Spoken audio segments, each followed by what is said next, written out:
When It Won't Be Long dropped in 1963, it hit like a shot of adrenaline.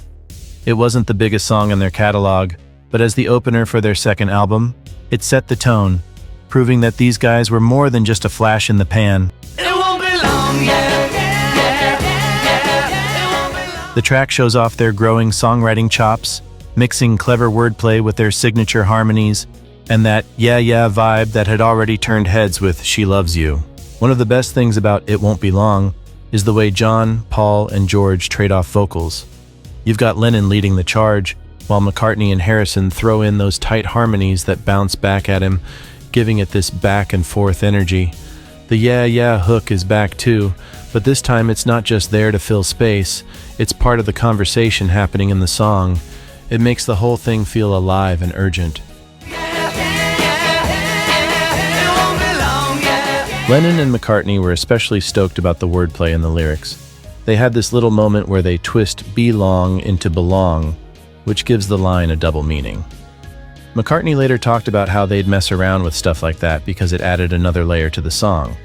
It wasn't just about catchy hooks, they wanted to make you think a little too.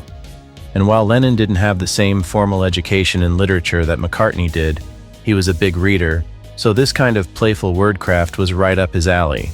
The Beatles' music eventually started getting attention from all kinds of people, including the so-called intellectuals.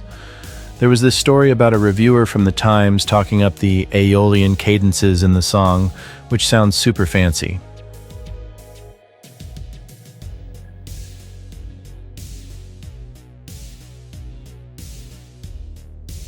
Turns out that guy was actually writing about Not a Second Time, but somehow It Won't Be Long got dragged into the whole thing. What's funny is that this kind of intellectualizing opened up a whole new audience for the band.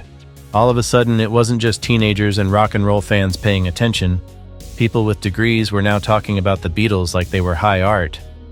But in the end, Lennon and McCartney weren't aiming to impress academics.